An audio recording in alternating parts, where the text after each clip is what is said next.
कक्षा एकादश के भैया बहन सुप्रभात। मैं आज मीडिया लेखन का एक विषय वस्तु आपके सामने में लेकर प्रस्तुत हूँ। शीर्षक है रिपोर्ट अर्थात प्रतिवेदन। सबसे पहले मैं इसकी परिभाषा दे दूँ। सूचना के आदान प्रदान की एक अन्य विधा है रिपोर्टिंग या रिपोर्ट। इसे हिंदी में प्रतिवेदन भी कहा जाता है। इसमें किसी संस्था, कार्यक्रम या आयोजन की तथ्यात्मक जानकारी दी जाती है। रिपोर्ट का उद्देश्य किसी संस्था के सदस्यों के संस्था के कार्यक्रम की जानकारी देना होता है। प्रायः बड़ी बड़ी कंपनियां अपने अंशधारकों को हर वर्ष या 6 मासिक अपना प्रगति विवरण भेजती है, उसे भी रिपोर्ट कहा जाता है। अब है रिपोर्ट और समाचार में अंतर क्या है। रिपोर्ट समाचार का कच्चा माल होती है। समाचार लेखक रिपोर्ट के आधार पर समाचार तैयार करता है। रिपोर्ट का लक्ष्य जहां तथ्य की जानकारी देना होता है, वहीं समाचार का लक्ष्य उसे सर्वदूर पाठकों तक पहुंचाना होता है। इसके लिए उसे ध्यानपूर्वक बनाना होता है। प्रमुखतम बात को सबसे पहले स्थान देना होता है ताकि पाठकों की रुचि बढ़े।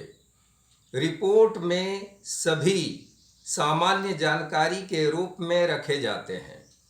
वास्तव में रिपोर्ट और समाचार में कच्चे माल तैयार का अंतर होता है। रिपोर्ट और आलेख में क्या अंतर है, दूसरा इसका मूल बिंदु है। रिपोर्ट और आलेख में भी अंतर होता है।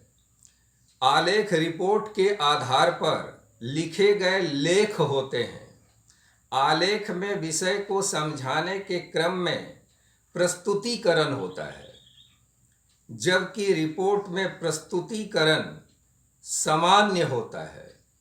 आलेख में विश्लेषण और विवेचन होता है, जबकि रिपोर्ट में ऐसा नहीं होता है। अब है श्रेष्ठ रिपोर्ट के गुण। मैं बिंदुवार आपके सामने में रखता हूँ। पहला है, रिपोर्ट में तथ्यों की जानकारी पूरी तरह स्पष्ट, सटीक और प्रामाणिक होनी चाहिए।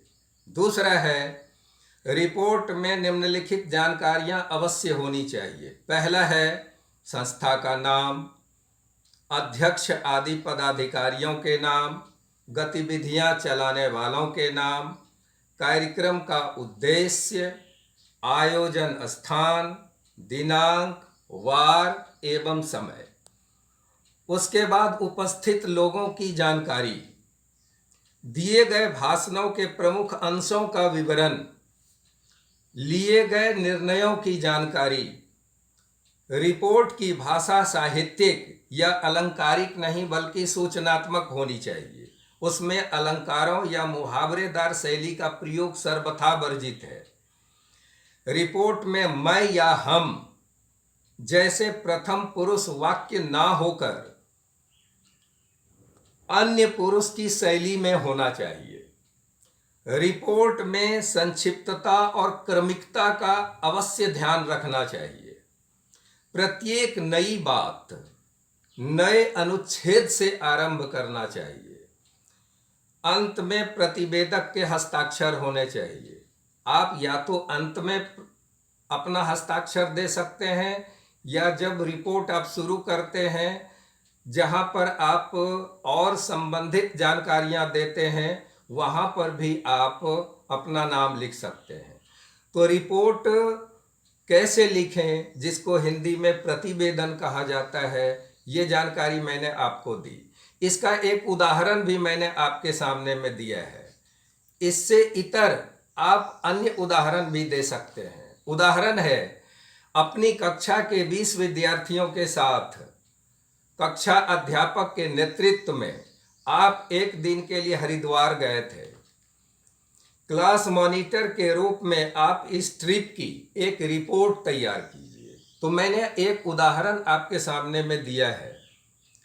आशा है कि आप भी इस तरह के और अन्य रिपोर्ट तैयार करेंगे। मैं प्रश्न दूंगा और आप रिपोर्ट तैयार करके मेरे व्हाट्सएप पर ज़रूर भेजेंगे, ऐसी आपसे अपेक्षा है। धन्यवाद।